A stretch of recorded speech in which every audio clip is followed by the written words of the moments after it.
Hi students, Nicola class la 11th chemistry unit 5 alkali and alkaline metals la irundhu important compounds of calcium தான் பார்க்க போறோம். So first one என்னன்னா quicklime, அதாவது calcium oxide தான் நம்ம என்னன்னு சொல்றோம்னா quicklime அப்படினு சொல்றோம். So இது எப்படி prepare பண்றதுன்னு first பாத்தீங்கன்னா it is produced at the commercial scale, அதாவது ரொம்ப large scale ஒரு preparation தான் இந்த calcium oxide இல்லனா quicklime ஓட preparation. So இதுக்கு என்ன பண்றோம் அப்படினா by heating limestone. limstoneங்கிறது என்னது சுண்ணாம்பு கல்லுன்னு சொல்றோம்ல, அதான் என்னது limestone.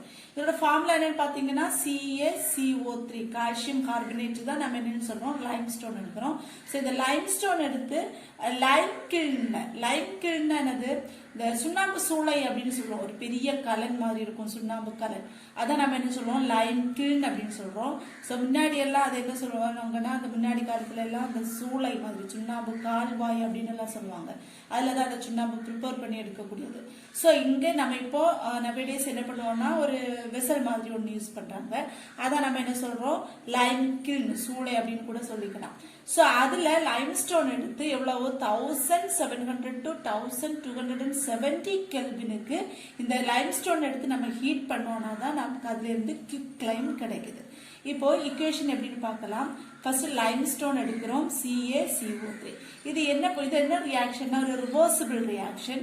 சோ இது எவ்வளவுக்கு 1770 to 1270க்கு ஹீட் பண்ணும்போது இது டீகம்போஸ் ஆகுது. எப்படி டீகம்போஸ் ஆகுதுன்னா இப்போ கார்பனேட் இருக்கிறதுனால கண்டிப்பா carbon dioxide gas evolve ஆகும். அதுக்கப்புறம் நமக்கு கிடைக்கக்கூடியது என்னதான் இருக்கும் கால்சியம் ஆக்சைடு. சோ இந்த கால்சியம் ஆக்சைடு தான் நம்ம என்னன்னு சொல்றோம் quicklime அப்படின்னு சொல்றோம். சரியா? இப்ப இந்த ரியாக்ஷன் என்னது ஒரு ரிவர்சிபிள் ரியாக்ஷன் அப்படின்னு சொல்றோம். ரிவர்சிபிள் என்னது அதாவது ரியாக்டன்ட் ப்ராடக்ட் ஆகி ப்ராடக்ட் திரும்ப ஒரு ரியாக்டன்டா மாறி வந்துட்டு ரிவர்சிபிள் ரியாக்ஷன் அப்படின்னு சொல்றோம். அப்ப இந்த கார்பன் டை ஆக்சைடு கேஸ் அங்க ரிலீஸ் ஆகும். அப்ப சப்போஸ் இந்த carbon dioxide case release ஆகாம அந்த லைம் கில்னுக்கு உள்ளாடி இருந்துச்சுன்னா திரும்பவும் இந்த கார்பன் டை ஆக்சைடும் கால்சியம் ஆக்சைடும் கம்பைன் ஆகி நமக்கு திரும்பவும் லைம்ஸ்டோன் ஆயிடும். அப்ப அந்த ப்ராசஸே ஒரு வேஸ்ட் மாதிரி ஆயிடும் இல்லையா, நம்மளால லைம்ஸ்டோன் quicklime என்ன பண்ண முடியாது ப்ரிப்பேர் பண்ண முடியாது. சோ அதனால என்ன பண்ணணும் அப்படின்னா இந்த கார்பன் டை ஆக்சைடை இமீடியட்டா அதுல இருந்து ப்ரொடியூஸ் கால்சியம் கார்பனேட் ஹீட் பண்ணிட்டே இருக்கும்போது அது ப்ரொடியூஸ் பண்ணக்கூடிய கார்பன் டை ஆக்சைடை குவிக்கா நம்ம அதுல இருந்து ரிலீஸ் பண்ணிட்டே இருக்கணும். அப்ப கம்ப்ளீட்டா கார்பன் டை ஆக்சைடு அங்க இருந்து ரிலீஸ் பண்ணாதான் நமக்கு quicklime அதுல இருந்து கிடைக்கும். சோ இது வந்துட்டு ஒரு கால்சினேஷன் ரியாக்ஷன் அப்படின்னு சொல்றோம் இல்லையா, கார்பனேட் அதாவது மெட்டல் கார்பனேட்டை மெட்டல் ஆக்சைடை கன்வெர்ட் பண்ணக்கூடிய ரியாக்ஷன் தான் நமக்கு என்னது கால்சினேஷன் ரியாக்ஷன். சோ இந்த கால்சினேஷன் ரியாக்ஷன் பண்றதுக்கு நம்ம யூஸ் பண்ணக்கூடியது என்னதுங்க லைம் கில்ன் அப்படின்னு சொல்றோம். நெக்ஸ்ட் வந்துட்டு ப்ராப்பர்ட்டிஸ் ஆஃப் quicklime பார்க்கலாம். சோ ஃபர்ஸ்ட் ப்ராப்பர்ட்டி என்னன்னா it is a white amorphous solid. amorphous solidங்கிறது எப்படி இந்த சாலிட் ஸ்டேட்ல நம்ம படிச்சிருப்போம் கிறிஸ்டலைன் அண்ட் amorphous solid அப்படிங்கிறது. கிறிஸ்டலைன்ங்கிறது ரொம்ப ஹார்டா இருக்கக்கூடியது, அதான் நம்ம என்ன சொல்லுவோம் கிறிஸ்டலைன் சாலிட் அப்படின்னு சொல்லுவோம். amorphous solidங்கிறது என்னது ரொம்ப சாஃப்டா இருக்கக்கூடியது, அதாவது இந்த கிளாஸ் எரேசர் ரப்பர் இந்த மாதிரியான பொருட்கள் எல்லாம் ரொம்ப சாஃப்டா இருக்கும் இல்லையா. கிறிஸ்டலைன் அப்படிங்கிறது நம்ம காமன் சால்ட்னு பார்த்திருந்தோம், அதானது கிறிஸ்டலைன் சால்ட். ஸோ அமார்ஃபஸ்ங்கிறது ரொம்ப சாஃப்டா ஒரு irregular ஷேப்ல இருக்கக்கூடியதை நம்ம என்ன சொல்லுவோம் அமார்ஃபஸ் சாலிட். ஸோ இந்த quicklime வந்துட்டு ரொம்ப சாஃப்டான ஒரு irregular ஷேப்ல இருக்கக்கூடிய ஒரு சாலிட் தான். நெக்ஸ்ட் இதோட மெல்டிங் பாயிண்ட் எவ்வளவுனா 2870, ரொம்ப ஹையஸ்ட் மெல்டிங் பாயிண்ட். இவ்வளவு டெம்பரேச்சர் நம்ம கொடுத்தாதான் quicklime மெல்ட் பண்ண முடியும். Next it absorbs moisture and carbon di oxide. அதாவது இதுக்கு இருக்கக்கூடிய ஒரு முக்கியமான ஒரு ப்ராப்பர்ட்டி என்னன்னு பாத்தீங்கன்னா அட்மாஸ்பியர்ல இருக்கக்கூடிய மாய்ஸ்டரையும் அந்த கார்பன் டை ஆக்சைடை அப்சர்வ் பண்றதுக்குள்ள ஒரு பெஸ்ட் ப்ராப்பர்ட்டி இந்த quicklime-க்கு இருக்கு. அதான் நம்ம இந்த புதுசா ஷூஸ் பேக் எல்லாம் வாங்கும்போது பாத்திருக்கீங்களா, ஒரு ஒயிட் கவர்ல உள்ள போட்டு வச்சிருப்பாங்க, அதாவது அந்த ஷூஸ்லயே பேக்ல இருக்கக்கூடிய மாய்ஸ்டரை அப்சர்வ் பண்றதுக்குள்ளது. அப்போ அதெல்லாம் புதுசா வாங்கும்போது பாத்தீங்கன்னா அதுல போட்டு வச்சிருப்பாங்க. So it is a best absorbent of moisture and carbon dioxide. So suppose இந்த quicklime-ங்கிறது மாய்ஸ்டர் அப்சர்வ் பண்ணுச்சு அப்படின்னா, மாய்ஸ்டர்ங்கிறது என்னது ஈரப்பதம்னு தானே சொல்றோம், தண்ணி தான், அதுதான் என்னது ஈரப்பதம். சோ அதோட ஃபார்முலாவும் என்னதுதான் H2O. இப்ப கால்சியம் ஆக்சைடுங்கிறது இந்த மாய்ஸ்டர் அப்சர்வ் பண்ணும்போது it becomes calcium hydroxide, calcium ஹைட்ராக்சைடா கன்வெர்ட் ஆகுது. அதே மாதிரி கார்பன் டை ஆக்சைடு இதை அப்சர்வ் பண்ணும்போது calcium oxide absorbs carbon dioxide absorb பண்ணும்போது இது கால்சியம் கார்பனேட்டா மாறுது. புரியுதுல்ல? ஸோ இது ஒரு முக்கியமான ஒரு பாயிண்ட். கால்சியம் குவிக்லைமோட ஒரு இம்பார்ட்டண்டான ஒரு பாயிண்ட் என்னன்னா, it absorbs moisture and carbon di oxide. Moisture absorb பண்ணும்போது கால்சியம் ஹைட்ராக்சைடு ஆகுது, கார்பன் டை ஆக்சைடு அப்சர்வ் பண்ணும்போது கால்சியம் கார்பனேட்டா கன்வெர்ட் ஆகுது. நெக்ஸ்ட் ப்ராசஸ் என்னன்னா, the addition of limited amount of water. அதாவது நம்ம இந்த குவிக்லைம் எடுத்து கால்சியம் ஆக்சைடு எடுத்து கொஞ்சம் அமௌண்ட் ஒரு லிமிட்டட் அமௌண்ட் ஆஃப் வாட்டர் அதில் ஆட் பண்ணோம் அப்படின்னா it breaks the lump of lime. அதாவது லம்ப் ஆஃப் லைம்ங்கிறது என்னது, இது நம்ம குவிக்லைம்ங்கிறது சாலிடா இருக்கக்கூடியன்னு சொன்னோம் இல்லையா, அது ரொம்ப சாஃப்டான ஒரு சாலிடா இருக்கக்கூடியது. ஸோ அது என்னது கட்டி கட்டியா இருக்கும், சின்ன சின்ன கட்டி கட்டியா இருக்கும்.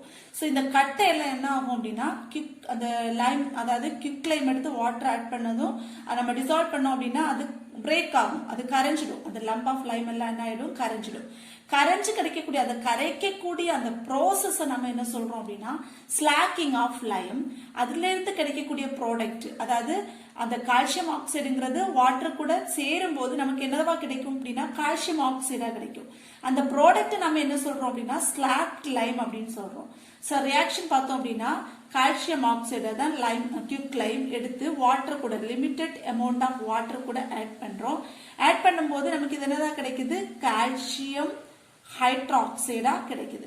இந்த ப்ராசஸ், அதாவது கால்சியம் ஆக்சைடு எடுத்து வாட்டர் கூட டிசால்வ் பண்ணி அந்த கட்டி கட்டியா இருக்கக்கூடியதை நம்ம டிசால்வ் பண்ணக்கூடிய அந்த ப்ராசஸ் நம்ம ஸ்லாக்கிங் ஆஃப் லைம் சொல்றோம். இந்த கால்சியம் ஹைட்ராக்சைடு என்ன சொல்றோம் அப்படின்னா ஸ்லாக்டு லைம் அப்படின்னு சொல்றோம். ஸோ இந்த ஸ்லாக்டு லைம் அப்படிங்கிறதுக்கு இன்னும் நிறைய நேம் இருக்கு. அதாவது இந்த ஸ்லாக்டு லைம் எப்படி இருக்கும்னா ஒரு கலர்லெஸ் ஆன அது ஒயிட் கலர் பவுடர் மாதிரி தான் இது ஃபார்ம் ஆகுது. டிசால்வ் ஆகி அது என்ன ஆகுது, ஒரு ஒயிட் பவுடர் மாதிரி ஃபார்ம் ஆகும். ஸோ இது நம்ம ஸ்லாக்டு லைம்னு சொல்லலாம், இல்ல ஹைட்ரேட்டட் லைம்னு சொல்லலாம், இல்ல காஸ்டிக் லைம், அதே மாதிரி பில்டர்ஸ் லைம், இந்த மாதிரி நிறைய நேம் இதுக்கு கொடுத்துருக்காங்க. ஸோ நமக்கு புக்ல ஸ்லாக்டு லைம் மட்டும் தான் கொடுத்துருக்காங்க. ஸோ இந்த கால்சியம் ஹைட்ராக்சைடு தான் நம்ம ஸ்லாக்டு லைம்னு சொல்றோம். ஞாபகம் வச்சுக்கோங்க, கால்சியம் ஹைட்ராக்சைடுங்கிறது ஸ்லாக்டு லைம்னு சொல்றோம். லைம்ஸ்டோன் குவிக்லைம் அப்படிங்கிறது கால்சியம் ஆக்சைடு தான் குவிக்லைம்னு சொல்றோம். சரியா, இது ஸ்லாக்டு லைம்னு சொல்றோம். ஓகே, நெக்ஸ்ட் ப்ராப்பர்ட்டி வந்துட்டு the mixture of quicklime and sodium hydroxide is called soda lime. அதாவது குவிக்லைம் அப்படிங்கிறது என்னது, CaO இல்லையா, CaO தான் நம்ம என்னன்னு சொல்றோம், குவிக்லைம் அப்படின்னு சொல்றோம். ஸோ இந்த குவிக்லைமும் சோடியம் ஹைட்ராக்சைடும் சேர்ந்த மிக்சரை தான் நம்ம என்னன்னு சொல்றோம் அப்படின்னா சோடா லைம் அப்படின்னு சொல்றோம். ஸோ இதுல நம்ம மூணு விதமான லைம் பார்த்துட்டோம். ஃபர்ஸ்ட் என்னது குவிக்லைம், அதுக்கப்புறம் என்னது சோடா லைம். சோடா லைம்ங்கிறது கால்சியம் ஆக்சைடும் சோடியம் ஹைட்ராக்சைடும் சேர்ந்து இருக்கக்கூடியது. இன்னொன்னு பார்த்துருந்தோம் என்னது slaked lime. So slaked lime அப்படிங்கிறது என்ன சொன்னோம், கால்சியம் ஆக்சைடு எடுத்து வாட்டர்ல டிசால்வ் பண்ணி கிடைக்கக்கூடிய கால்சியம் ஹைட்ராக்சைடை தான் நம்ம என்னன்னு சொல்றோம் ஸ்லாக்ட் லைம். ஸோ மூணு நல்லா ஞாபகம் வச்சுக்கோங்க.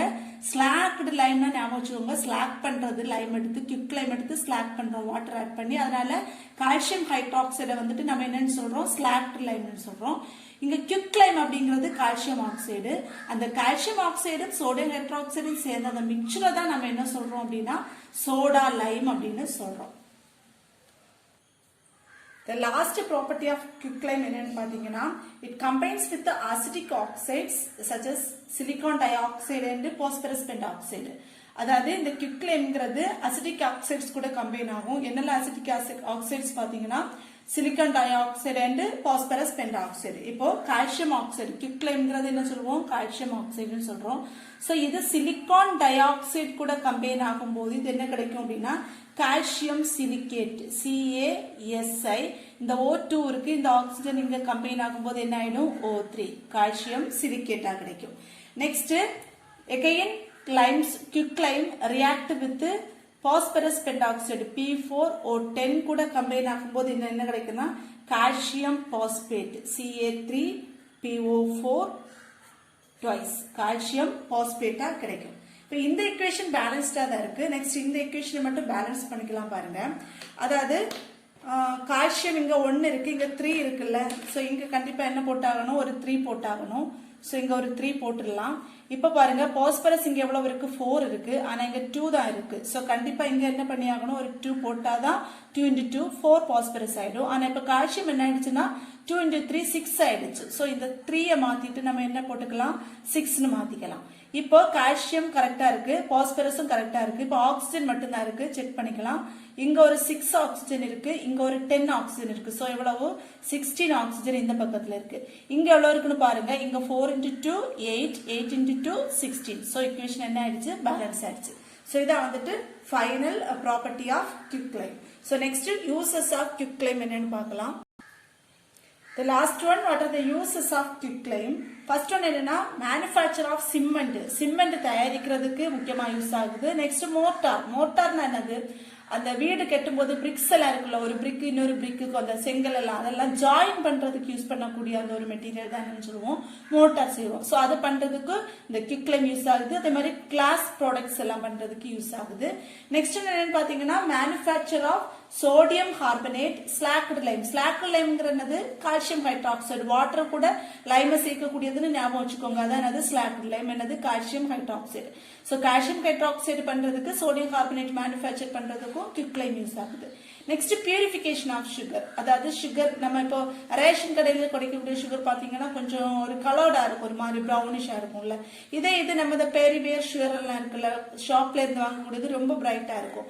ஸோ அந்த மாதிரி அதாவது அந்த சுகரை பியூரிஃபை பண்றதுக்கு ஒயிட் நல்ல ஒயிட் கலரா மாத்தணும் அப்படின்னா அதுக்கு என்ன யூஸ் பண்றாங்க, quicklime யூஸ் பண்றாங்க. Next it is drying agent. Drying agent நம்ம முன்னாடியே பார்த்தோம், மாய்ஸ்டர் அப்சர்வ் பண்ணணும்னு சொன்னோம் இல்லையா. அட்மாஸ்பியர்ல இருக்கக்கூடிய மாய்ஸ்டர் கம்ப்ளீட் அப்சர்வ் பண்ணும்போது அந்த சப்ஸ்டன்ஸ் என்ன ஆயிடும், ட்ரை ஆயிடும். ஸோ கால்சியம் quicklime எதுக்கு யூஸ் ஆகுது, ஒரு ட்ரையிங் ஏஜென்டா யூஸ் ஆகுது.